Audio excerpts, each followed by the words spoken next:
de défendre le droit humain horta victime marka aan leenahay wuxuu halgan baan ugu jiraa waxaan ku qasbanahay inaan waxaan dhibto inaan ku talagalno waa qasab weena jiri doonaa victime-ku una jiri doonaa waayo waxa weeyaan meesha siyaasad kama jirto system ama reeraysan buu noqday ama system afar qof oo de isku hayba ay dalka xakunta u noqday marka waxa weeyaan dhibtan ninkii halganka soo galo dhibtan uu ku talagalaya anaguna ma noqonayno intii horeysay amba qoladii u dambeysay ma noqonayno dhibtan way iska jiri doontaa waxa weeyaan rasiigayga hore baan ugu sheekeeyay conference ka horeeyay abokaygaygo secretary oo ka hadlay ima dhabaysta dib baan u soo celin sanadka waqtigan waan xidhnaa wallahi ana dareemay sanadka waqtigan waan xidhnaa bishii toonaad sanadkii hore ayaan galay dalka baan galay dalkayga Djibouti shay arkaygu ka yar duwan yahay aragan kale walaalahay waayo anu halkan Ethiopia ka galay gobolkayga tagay alsiir baan anu caadiyan galay kulli wada suugnaan uunay waxaan deciday oo goostay inaan movement ka dhex sameeyo oo fikir buu ahaa kollay rag badan oo asxaabta markii dambe baa baa jira fikirka laakiin aan waqtiga aan joogay waxaan u arkay fikir ilaa imika aan qabay oo iga go'an baan u arkay movement aan waqtiga aan ku dhawaaqay ilaa imika wax baa ka jiro waan wadnaa insha Allah dib iska hirgeli doonaa marka waxa weeyaan waxaan ka hadlay waxaan meesha ka arko bahayd sidee ku dhici kartaa konton sano inay amba laba nin oo isku tola ay dal xukumaan ay dadkiina ka dhaadhacdo waana xukumaan waxa weeyaan wax iska nasiib dara waan iska aaminay sida xawaanka inaan orano waana xukumaan deetaaba ka hadiyay shirban sameeyay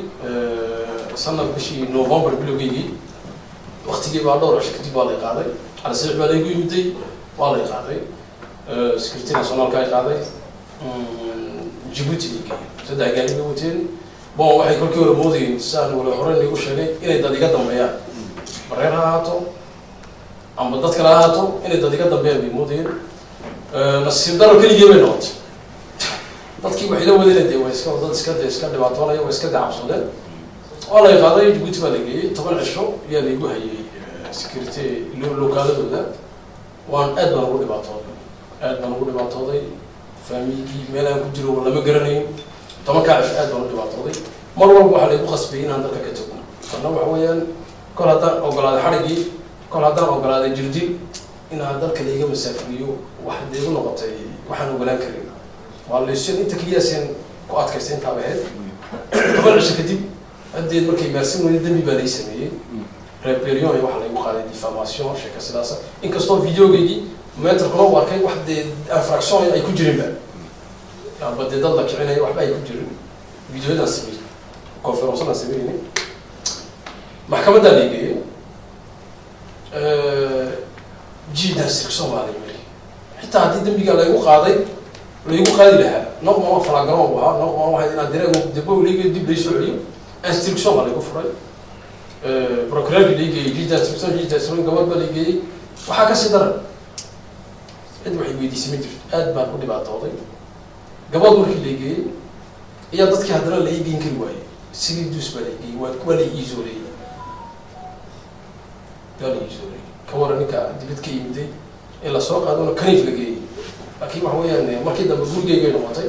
4 bilood baan ku jiray meeshaas waxaan baa ka fahmay ani ma dhibin way waan u talagalay si waxa san iga leeyahay teamkan aan u macnaynayo waxa waan ugu talagalaa way waxa rag waxa saysiin ama way iska daaya ama way lagu talagalaa ta kale dhibta la igu hay waxa la igu aadeynay oo dhan bomber beerti kuma jiro kuma jirin marka qof uu beerti ku jiro wuxuu oran karaa wax de beerti wax kale waxa dambiga galay uma baday la igu haystay say doonay ka qaataan laakiin ma regretini 4 bilood baan ku jiray xabsiga nooniyay baan qaatay nooniyay wali la sheekaysan waayay maxkamadii defo ay sidii wali iga la sheekaysan waayay après kad waa kursi baranki baa maalin khamiis ay sidii waxa la sii ama halkii uu isolay ku jira 24 heerkii 2 saac ay soo sideen jiray 2 saac kulli Sheikh Abdulrahman oo arkaan wala dus meter leeyahay horteedii baan fadhiisan jiray at 13 à 15 nasiib daro kaliya baan ahaa markaa wax siyaasad ku xaraysan in kasta dad ee fuaado jiro Abdikari baan sheer raga ay jiraan laakiin waxaan dareemay cidladii kaliya baan dareemay لكن ما كده مباحث كم واسكال قبصة واحد عي ماني خميسة متر كم ولا جوجلي يا لي سيداي كم لي سيداي ماني خميسة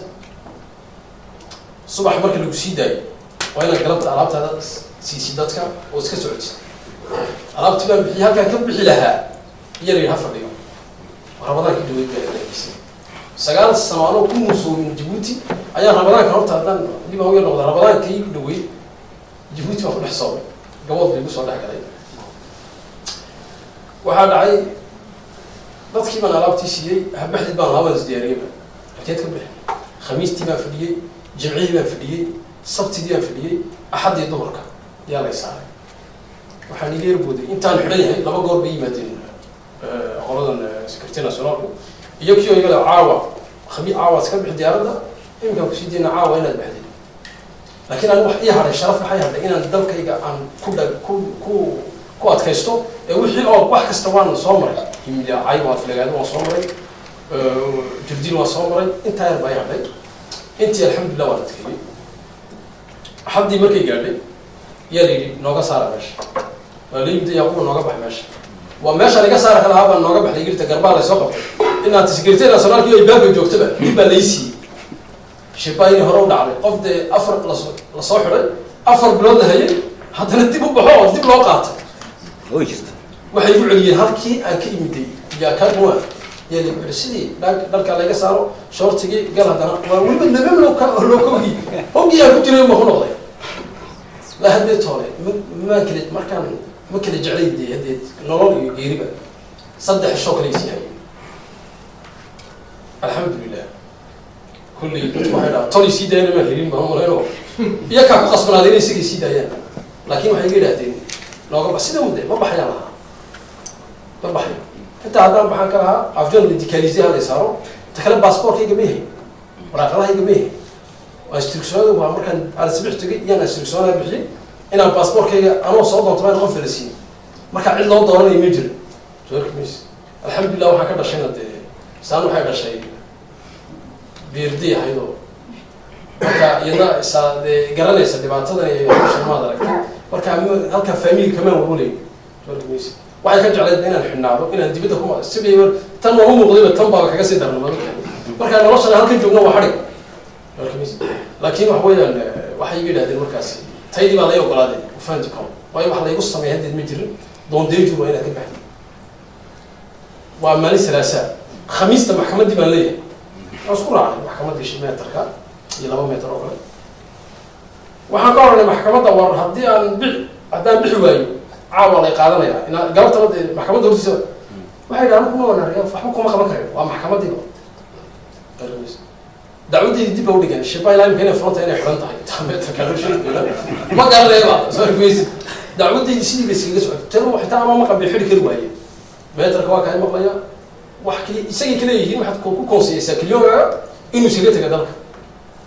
وحكسي النصيب درا جامعة دقيقة قبل كل حكتة الشباب مقعدي وعيا تري سيرته كذلك حيرون إني قلت هذا أفضل بقى marka wax weeyaan waxa kale oo waliba experience ku tusay dadka xiran kuwa askarta iyo kuwa dibadda joogaba dadkeen isku wada montality cid walba waxay ku raasay maxaa soo doontay kolkana ana isku arkay qof de khaldan ba dadkii oo dhan maxaa soo doontay maxaa ku soo waaray marka miis marka in bayaan keenan wallahi moodayso dadkay wallahi huwa rabas la yaaba dadkay marka isku wada geeyo bacdinta soo maray وانا تكس waxaan jeclahay qofka mar qofka sidayda kale oo kale tigaan bala dhibaateeyo inuu dib u ogolaan in la soo masaafo in kastay dhibaato tahay bareefo badan ba horta wax weyn ku badbaad horta inuu family lahan way family waxba dhima soo wado iska baxu bay koornay garantiga ku qaadaya soo kimis marka dulinimo bay qaadanaya family-gaasi fubaa ma daragtay in family la yaqaadana maaha qofku markuu waxaan ogaashmooga siyaasadda aan wadno soo galo waa inuu wax family la iska yimaado in doqna fooma bi jirta wax family la أنا ما حقبا واحد يقدر يقف يقول لكن واحد فاميلي لا ما جبته مركب كويس كايا عيا مركب ما تروح على نوبة هي كان مركب لحد بصانه حدد وين قنيجة كاف الجسائنا ستود وشقينه يعني خص بناي وسيلة أوجد ما أروح أوصل معنا سؤال كميس حدد كفت المجرو ضرب دمرون غضب مجرته سؤال كم ما هو مركب معه خص بناي cid wal oo dadka dhibaataynayso soo dhibaataysa ama dhibaatayn doonto in wax laga qabta wax surprise badan baa noo muuqda oo noo khabaysan oo dhawaanna ii sheegi doonaa oo arki doontiin laakiin shaqa haddeena looga baahan yahay shaqada looga baahan shaqadana waxa weeyaan waa in la wada shaqeeyaa inta nagu jirtay inta nagu jirin waxa loo baahan yahay in la wada shaqeeyaa qof walba information waxaan sameynay sliida information waan sameynayna cid walba information aad haysid baa soo gudbinaysa waa la detaayinaya soo gudbis inkastoo qof walba information wahay qof walba qofkii qof dhibay waa soo garanayna waxaan talbaan wala wariyada ma garan marka cid walba cid ay wax ka og tahay ay soo sheegaysaa fiishe baan sameynay sida iyagu ay u sameeyeen oo yihiin sidaas si leeg baan sameyn doonaa way ba socotaa fiishegaas cid walba waa la detaayinaya iyo dad baad aragtay la mitakoorino si loo qof kasto qof dhigayo waxa loo baahan yahay inaa information isa lahayo kasoos marka dad dib cid kale lama dhibay walaahayo waxa weeyaan sida awgeed waa inaan intii toban wada shaqeynaa waa inaan ururkan la wada shaqeynaa ururkan cid leh ma jirto cid maad aragtay iskilifisite wala ma jirto cid walba uu furan yahay seed way baa la sameeyey information waad kusoo gudbin karaysin anonimo haddaad rabtiin soo arkimis markaasi shaqadu walaalahayo waan wala baahanahay haddii tole inaan shaqo galno ninka markii dhaxaad isaga soo noqdo anigu shaqaan anakana naga yaqaana waayo waxba kama qaban karayo halkaa baan ka joognaa kuwii joogana waa adinkaa iska arkay waxay iskaga mashquulsan yihiin sheeko qabyaalada maad aragtay problemina communautaire iyo dacwad bay ku jiraan waa ka laga jeestay constitution iyo dacwadihii marka waxba kama qaban karayo dadka waa dad baad aragtay marka waxaan yeelaynaa anagu intay hawsha anaguna shaqadeena qabsanayna shaqadeenu imkana ahaato qof walba waxaad og tahay noo sheeg waraaqadaha la bixiyo kulli magacdii wax baa lagu qorayaa meelalkiin haddaad nagu dirtiin way fiican tahay qof walba waxaad og tahay sidii aan wax u qabanayna waan qabanayna qof walba fikirkaaga soo gudbi sidii aan wax u qabsan karaynana waan u qabsanaynaa haddii tole shantan sano waxaan nooga baahan yahay shaqadaa oo siday u shaqeynayaan baan u shaqeynaynaa waxa weeyaan waxaan saa niga leeyahay 2021 baa la qabtay marka waxaad oranaysaa qof ninkan ma la qabtaan mar walba halka ma ka dhoofay saas ilaa marka ay borka laga qabtay bidaa cabdi baa joogay marka alebok abdillaah cabdi raga la shaqeynay de waa raga anna oo la soo shaqeeyay waa garanay ideologigooga shaqeeyay marka waa sida u shaqeeyay baan la shaqeeyay markaas waan ka soo sida u dhaqmeeyay baan u dhaqmay marka qofku ku leesheynaya marka waxa la doonayaa ragna sida u shaqeynayeen sida u shaqeynaa ma shaqeyn soo kamis waxa cid walba ha ogaado waan feebil ku hal ogaado cid walba la garanaya xasan saciid dala doodan waa la garanaya example walaalkii compare ku gala boon dhibaatay levelki walaalkii laakiin waxa la doonayaa in la ogaado sidoo loo ogyahay in la ogaado qofkaaga inta dad anaka mid operation famigooga laga soo maray jirta kuwoodan ka soo marayna anagu marka wax weyn waa la wala cabso cid walba xiniyaha la qaban marka meel baan sugu wala imanayna cid kale lama dhibaatayno laakiin walaalahayo marka dhakan imanno haddaan iska ilowno wixii ka dhacmada hebel baad aragtay aan odhano qalba midka la haysto maad aragtay ana markaa saa ma soconayso sidaa awgeed waa inaan iska warhaynaa waa inaan shaqadana aan xoojinaa waadna mahadsantihiin